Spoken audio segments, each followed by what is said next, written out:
लीजिए सुनिए देवकीनंदन खत्री के लिखे उपन्यास चंद्रकांता संतति के 18वें भाग के 5वें बयान को मेरी यानी समीर गोस्वामी की आवाज में। कुंवर इंद्रजीत सिंह की बात सुनकर बुढ़िया चमक उठी और नाक भौं चढ़ाकर बोली, बुढ़ी औरतों से दिल लगी करते तुम्हें शर्म नहीं मालूम होती? इंद्रजीत सिंह, क्या मैं झूठ कहता हूं? बुढ़िया, इससे बढ़कर झूठ और क्या हो सकता है?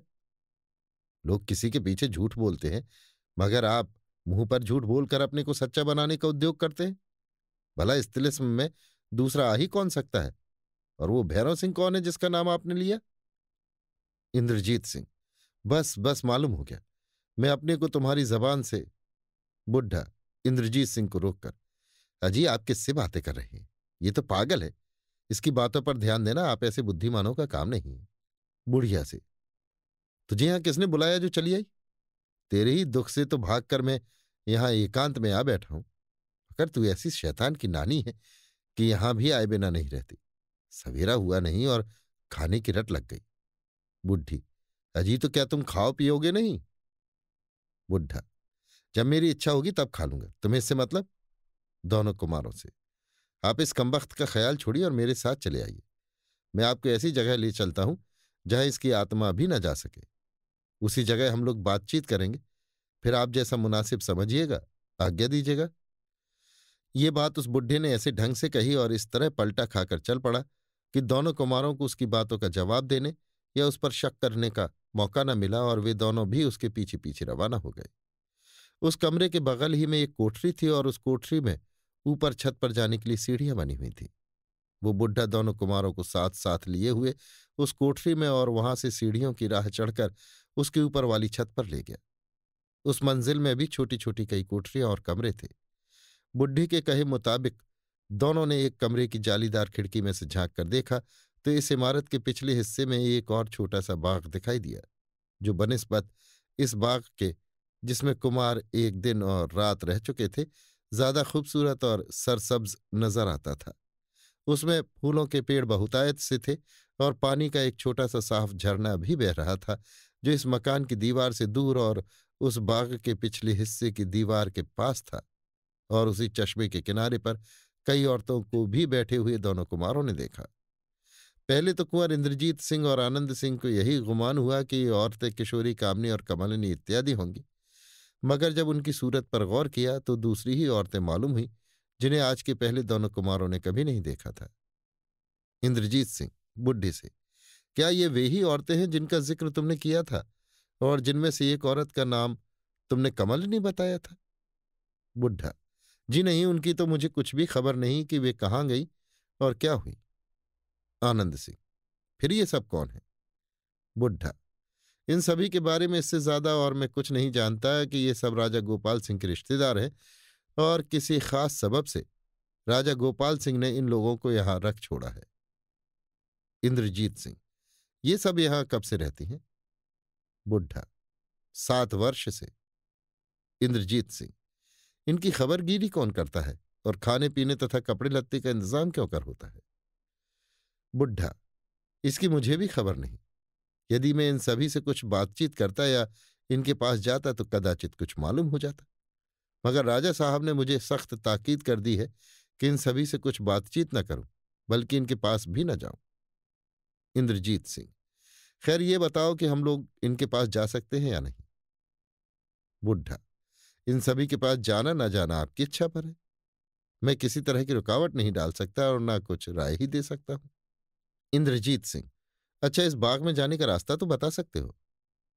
बुढ़ा, हाँ, मैं खुशी से आपको रास्ता बता सकता हूं, मगर स्वयं आपके साथ वहां तक नहीं जा सकता। इसके अतिरिक्त ये कह देना भी उचित जान पड़ता है कि यहां से उस बाग में जाने का रास्ता बहुत पेचीदा और खराब है। इसलिए वहां जाने में कम से कम 1 पहर तो जरूर लगेगा।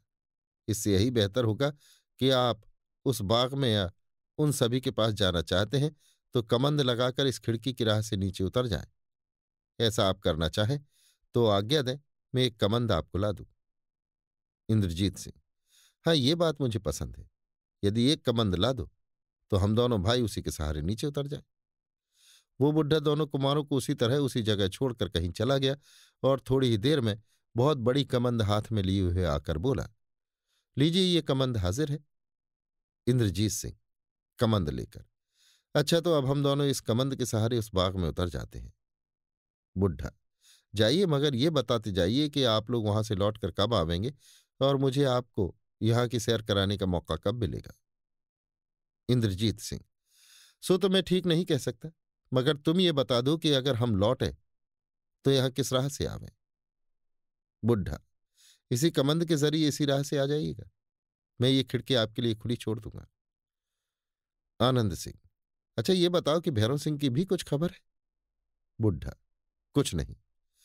इसके बाद दोनों कुमारों ने उस बुढ़े से कुछ भी न पूछा और खिड़की खोलने के बाद कमंद लगाकर उसी के सहारे दोनों नीचे उतर गए। दोनों कुमारों ने यद्यपि उन औरतों को ऊपर से बखूबी देख लिया था, क्योंकि वो बहुत दूर नहीं पड़ती थी, मगर इस बात का गुमान न हुआ कि उन औरतों ने भी उन्हें उस समय या कमंद के सहारे नीचे उतरते समय देखा या नहीं। जब दोनों कुमार नीचे उतर गए तो कमंद को भी खींचकर साथ ले लिया और टहलते हुए उस तरफ रवाना हुए जिधर चश्मे के किनारे बैठी हुई वे औरतें कुमार ने भी देखी थी। थोड़ी देर में कुमार उस चश्मे के पास जा पहुंचे और उन औरतों को उसी तरह बैठे हुए पाया। कुमार चश्मे के इस पार थे और वे सब औरतें, जो गिनती में 7 थीं, चश्मे के उस पार सब्ज घास के ऊपर बैठी हुई थीं। किसी गैर को अपनी तरफ आते देख वे सब औरतें चौकन्नी होकर उठ खड़ी हुईं और बड़े गौर के साथ मगर क्रोध भरी निगाहों से कुंवर इंद्रजीत सिंह और आनंद सिंह की तरफ देखने लगी। जिस जगह वे औरतें बैठी थीं उससे थोड़ी ही दूर पर दक्षिण तरफ बाग की दीवार के साथ एक छोटा सा मकान बना हुआ था, जो पेड़ों की आड़ में होने के कारण दोनों कुमारों को ऊपर से दिखाई नहीं दिया था, मगर अब नहर के किनारे आ जाने पर बखूबी दिखाई दे रहा था। वे औरतें जिन्हें नहर के किनारे कुमार ने देखा था, सब की सब नौजवान और हसीन थी।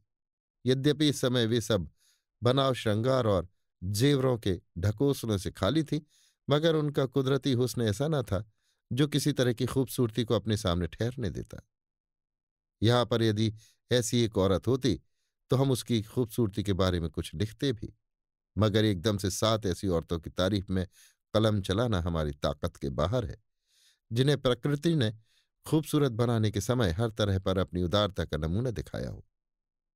कुंवर इंद्रजीत सिंह ने जब उन औरतों को अपनी तरफ क्रोध भरी निगाहों से देखते देखा तो एक औरत से मुलायम और गंभीर शब्दों में कहा, हम लोग तुम्हारे पास किसी तरह की तकलीफ देने की नीयत से नहीं आए हैं, बल्कि ये कहने के लिए आए हैं कि किस्मत ने हम लोगों को अकस्मात यहां पहुंचाकर तुम लोगों का मेहमान बनाया है।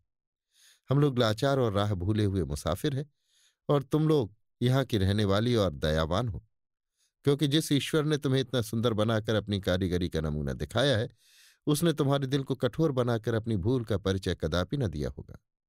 अतः उचित है कि तुम लोग ऐसे समय में हमारी सहायता करो और बताओ कि अब हम दोनों भाई क्या करें और कहाँ जाएं। औरतें खुशामद पसंद तो होती ही हैं। कुंवर इंद्रजीत सिंह की मीठी और खुशामद भरी बातें सुनकर उन सभी की चढ़ी हुई त्योरियां उतर गईं और होठों पर कुछ मुस्कुराहट दिखाई देने लगी। एक ने, जो सबसे चतुर, चंचल और चालाक जान पड़ती थी, आगे बढ़कर कुंवर इंद्रजीत सिंह से कहा, जब आप हमारे मेहमान बनते हैं और इस बात का विश्वास दिलाते हैं कि हमारे साथ दगा न करेंगे, तो हम लोग भी निस्संदेह आपको अपना मेहमान स्वीकार करके जहां तक हो सकेगा आपकी सहायता करेंगे। अच्छा ठहरिए, हम लोग जरा आपस में सलाह कर लें। इतना कहकर वो चुप हो गई। उन लोगों ने आपस में धीरे धीरे कुछ बातें की और इसके बाद फिर उसी औरत ने इंद्रजीत की तरफ देखकर कहा, औरत हाथ का इशारा करके, उस तरफ एक छोटा सा पुल बना हुआ है, उसी पर से होकर आप इस पार चले आइए। इंद्रजीत सिंह, क्या इस नहर में पानी बहुत ज्यादा है? औरत, पानी तो ज्यादा नहीं है, मगर इसमें लोहे के तेज नोक वाले गोखरू बहुत पड़े हैं, इसलिए इस राह से आपका आना संभव नहीं है। इंद्रजीत सिंह, अच्छा तो हम पुल पर से होकर आएंगे। इतना कह कुमार उस तरफ रवाना हुए जिधर उस औरत ने हाथ के इशारे से पुल को बताया था। थोड़ी दूर जाने के बाद एक गुंजान और खुशनुमा झाड़ी के अंदर वो छोटा सा पुल दिखाई दिया। इस जगह नहर के दोनों तरफ पारिजात के कई पेड़ लगे थे, जिनकी डालियां ऊपर से मिली हुई थी कि उनकी सुंदर छाया में छिपा हुआ वो छोटा सा पुल बहुत खूबसूरत और स्थान बड़ा रमणीक मालूम होता था। इस जगह से ना तो दोनों कुमार उन औरतों को देख सकते थे और न उन औरतों की निगाह इन पर पड़ सकती थी। जब दोनों कुमार पुल की राह उतरकर और घूम फिरकर उस जगह पहुंचे जहां उन औरतों को छोड़ आए थे, केवल दो औरतों को मौजूद पाया, जिनमें से एक तो वही थी जिससे कुंवर इंद्रजीत सिंह से बातचीत हुई थी, और दूसरी उससे उम्र में कुछ कम मगर खूबसूरती में कुछ ज्यादा थी। बाकी औरतों का पता न था कि क्या हुई और कहाँ गई। कुंवर इंद्रजीत सिंह ने ताज्जुब में आकर उस औरत से, जिसने पुल की राह इधर आने का उपदेश किया था, पूछा, यहां तुम दोनों के सिवाय और कोई नहीं दिखाई देता, सब कहाँ चली गई? औरत, आपको उन औरतों से क्या मतलब? इंद्रजीत सिंह, कुछ नहीं, यूं ही पूछता हूं। औरत मुस्कुराती हुई, वे सब आप दोनों भाइयों की मेहमानदारी का इंतजाम करने चली गई। अब आप मेरे साथ चलिए। इंद्रजीत सिंह, कहाँ ले चलोगी? औरत, जहां मेरी इच्छा होगी। जब आपने मेरी मेहमानी कबूल ही कर ली तब। इंद्रजीत सिंह, खैर, अब इस किस्म की बातें ना पूछूंगा, और जहां ले चलोगी चला चलूंगा। औरत मुस्कुराकर, अच्छा तो आइए। दोनों कुमार उन दोनों औरतों के पीछे पीछे रवाना हुए। हम कह चुके हैं कि जहां ये औरतें बैठी थीं, वहां से थोड़ी ही दूर पर एक छोटा सा मकान बना हुआ था। वे दोनों औरतें कुमारों को लिए उसी मकान के दरवाजे पर पहुंची, जो इस समय बंद था, मगर कोई जंजीर, कुंडा या ताला उसमें दिखाई नहीं देता था। कुमारों को यह भी मालूम न हुआ कि किस खटके को दबाकर या क्यों कर उसने वो दरवाजा खोला। दरवाजा खुलने पर उस औरत ने पहले दोनों कुमारों को उसके अंदर जाने के लिए कहा। जब दोनों कुमार उसके अंदर चले गए, तब उन दोनों ने भी दरवाजे के अंदर पैर रखा, और इसके बाद हल्की आवाज के साथ वो दरवाजा आप से आप बंद हो गया। इस समय दोनों कुमारों ने अपने को एक सुरंग में पाया, जिसमें अंधकार के सिवाय और कुछ दिखाई नहीं देता था, और जिसकी चौड़ाई 3 हाथ और ऊंचाई 4 हाथ से किसी तरह ज्यादा न थी।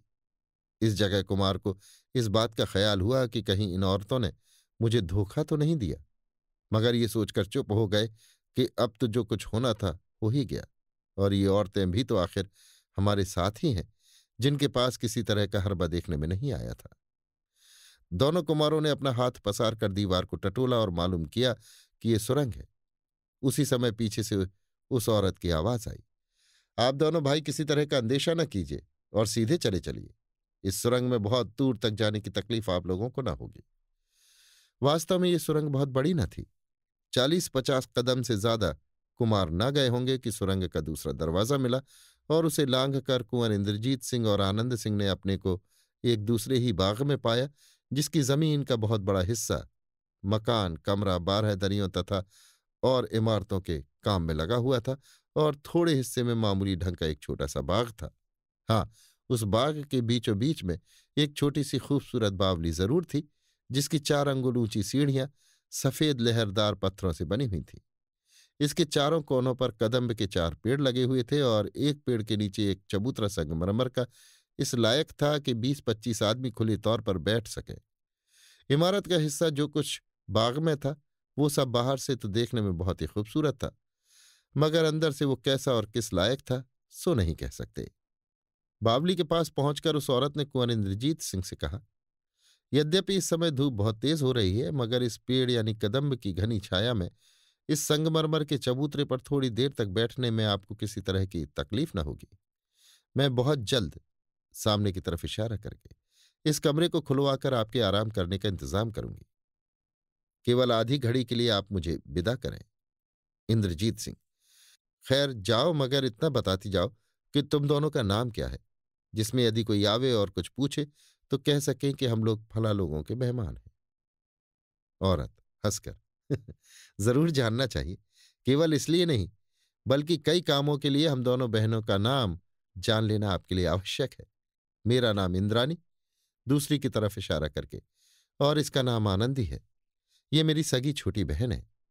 इतना कहकर वे औरतें तेजी के साथ एक तरफ चली गई, और इस बात का कुछ भी इंतजार न किया कि कुमार कुछ जवाब देंगे या और कोई बात पूछेंगे। उन दोनों औरतों के चले जाने के बाद कुंवर आनंद सिंह ने अपने भाई से कहा, इन दोनों औरतों के नाम पर आपने कुछ ध्यान दिया?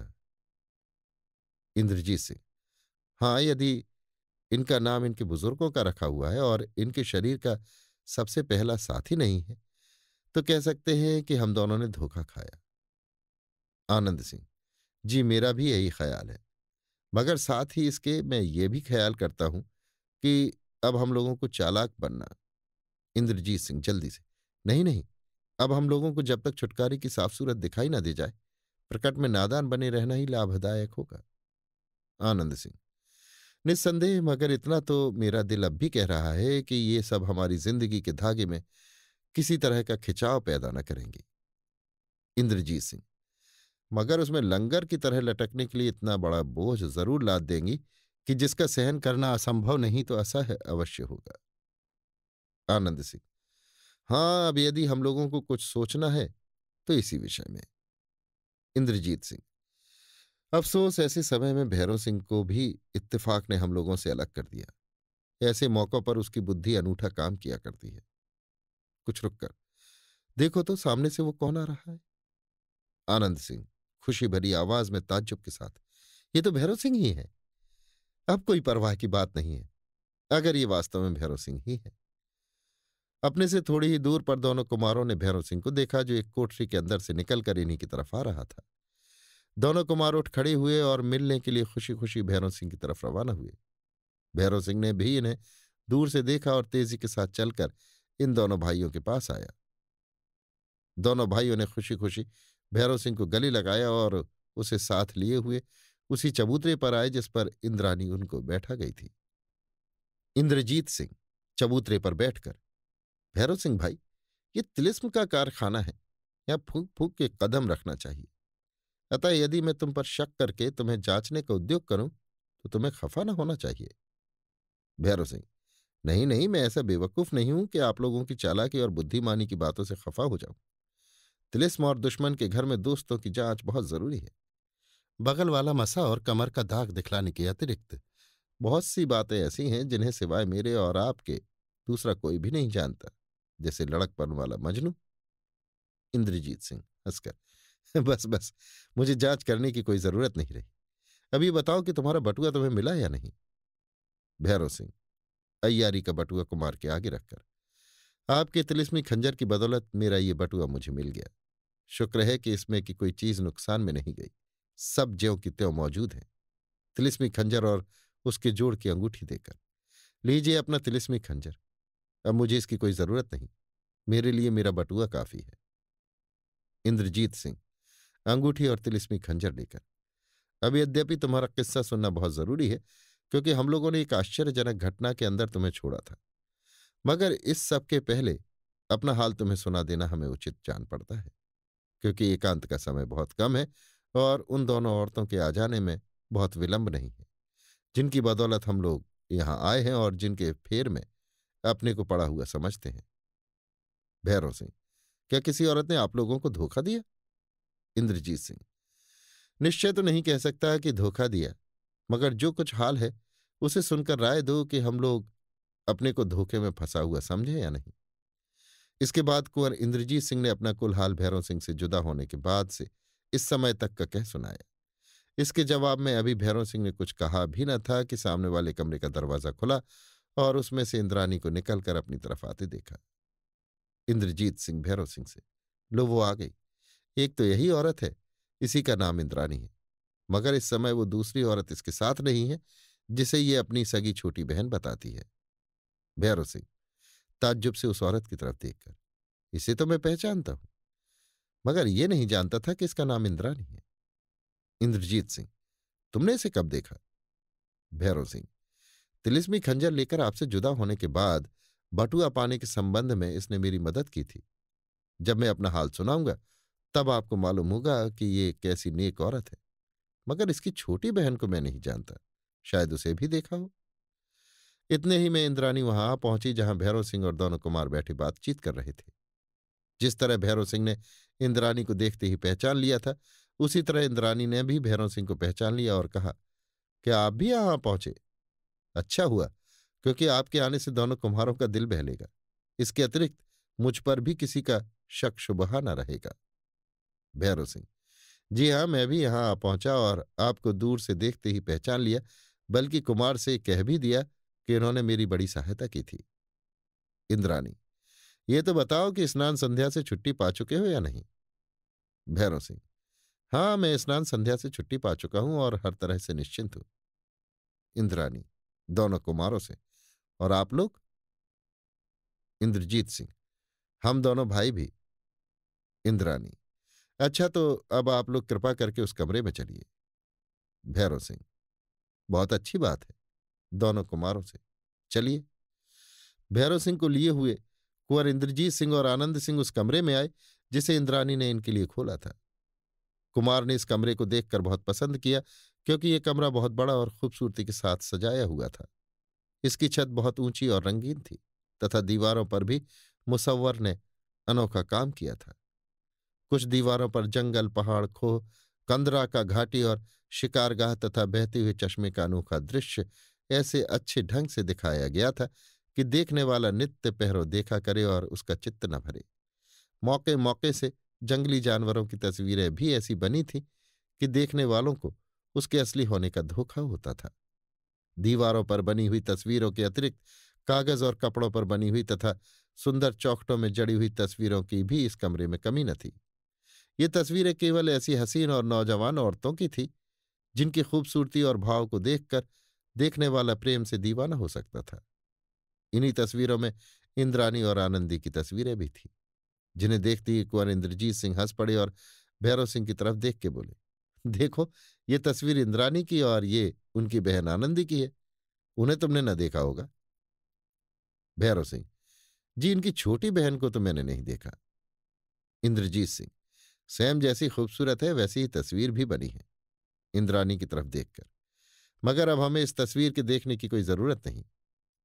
इंद्राणी हंसकर, बेशक, क्योंकि अब आप स्वतंत्र और लड़के नहीं रहे। इंद्राणी का जवाब सुनकर भैरव सिंह तो खिलखिलाकर हंस पड़ा, मगर आनंद सिंह ने मुश्किल से हंसी रोकी। इस कमरे में रोशनी का सामान, दीवार गिर, डोल, हांडी इत्यादि भी बेशकीमत, खूबसूरत और अच्छे ढंग से लगा हुआ था। सुंदर बिछावन और फर्श के अतिरिक्त चांदी और सोने की कई कुर्सियां भी उस कमरे में मौजूद थीं, जिन्हें देखकर कुंवर इंद्रजीत सिंह ने एक सोने की कुर्सी पर बैठने का इरादा किया। मगर इंद्राणी ने सभ्यता के साथ रोककर कहा, पहले आप लोग भोजन कर लें, क्योंकि भोजन का सब सामान तैयार है और ठंडा हो रहा है। इंद्रजीत सिंह, भोजन करने की तो इच्छा नहीं है। इंद्राणी, चेहरा उदास बनाकर, तो फिर आप हमारे मेहमान ही क्यों बने थे? क्या आप अपने को बेमुरव्वत और झूठा बनाना चाहते हैं? इंद्राणी ने कुमार को हर तरह से कायल और मजबूर करके भोजन करने के लिए तैयार किया। इस कमरे में छोटा सा दरवाजा दूसरे कमरे में जाने के लिए बना हुआ था। इसी राह से दोनों कुमार और भैरव सिंह को लिए हुए इंद्राणी कमरे में पहुंची। ये कमरा बहुत ही छोटा और राजाओं के पूजा पाठ तथा भोजन इत्यादि ही के योग्य बना हुआ था। कुमार ने देखा कि दोनों भाइयों के लिए उत्तम से उत्तम भोजन का सामान चांदी और सोने के बर्तनों में तैयार है और हाथ में सुंदर पंखा लिए आनंदी उसकी हिफाजत कर रही है। इंद्राणी ने आनंदी के हाथ से पंखा ले लिया और कहा, भैरव सिंह भी आ पहुंचे हैं, इनके वास्ते भी सामान बहुत जल्द ले आओ। आज्ञा पाते ही आनंदी चली गई और थोड़ी देर में कई औरतों के साथ भोजन का सामान लिए लौट आई। करीने से सब सामान लगाने के बाद उसने उन औरतों को विदा किया जिन्हें अपने साथ लाई थी। दोनों कुमार और भैरव सिंह भोजन करने के लिए बैठे। उस समय इंद्रजीत सिंह ने भेद भरी निगाह से भैरव सिंह की तरफ देखा और भैरव सिंह ने भी इशारे में ही लापरवाही दिखा दी। इस बात को इंद्राणी और आनंदी ने ताड़ लिया कि कुमार को इस भोजन में बेहोशी की दवा का शक हुआ, मगर कुछ बोलना मुनासिब न समझकर चुप रह गई। जब तक दोनों कुमार भोजन करते रहे तब तक आनंदी पंखा हाँकती रही। दोनों कुमार इन दोनों औरतों का बर्ताव देखकर बहुत खुश हुए और मन में कहने लगे कि ये औरतें जितनी खूबसूरत हैं उतनी ही नेक भी हैं। जिनके साथ ब्याही जाएंगी उनके बड़भागी होने में कोई संदेह नहीं, क्योंकि ये दोनों कुमारी मालूम होती थीं। भोजन समाप्त होने पर आनंदी ने दोनों कुमारों और भैरव सिंह के हाथ धुलाए और इसके बाद फिर दोनों कुमार और भैरव सिंह इंद्राणी और आनंदी के साथ उसी पहले वाले कमरे में आए। इंद्राणी ने कुंवर इंद्रजीत सिंह से कहा, अब थोड़ी देर आप लोग आराम करें और मुझे इजाजत दें तो। इंद्रजीत सिंह, मेरा जी तुम लोगों का हाल जानने के लिए बेचैन हो रहा है, इसलिए मैं नहीं चाहता कि तुम एक पल के लिए भी कहीं जाओ जब तक कि मेरी बातों का पूरा पूरा जवाब न दे लो। मगर ये बताओ कि तुम लोग भोजन कर चुकी हो या नहीं? इंद्राणी, अभी तो हम लोगों ने भोजन नहीं किया है, जैसी मर्जी हो। इंद्रजीत सिंह, तब मैं इस समय नहीं रोक सकता, मगर इस बात का वादा जरूर ले लूंगा कि तुम घंटे से ज्यादा न लगाओगी। और मुझे अपने इंतजार का दुख न दोगी। इंद्राणी, जी मैं वादा करती हूं कि घंटे भर के अंदर ही आपकी सेवा में लौट आऊंगी। इतना कहकर आनंदी को साथ लिए हुए इंद्राणी चली गई और दोनों कुमार तथा भैरव सिंह को बातचीत करने का मौका दे गई। अभी आप सुन रहे थे देवकीनंदन खत्री के लिखे उपन्यास चंद्रकांता संतति के 18वें भाग के 5वें बयान को मेरी यानी समीर गोस्वामी की आवाज में।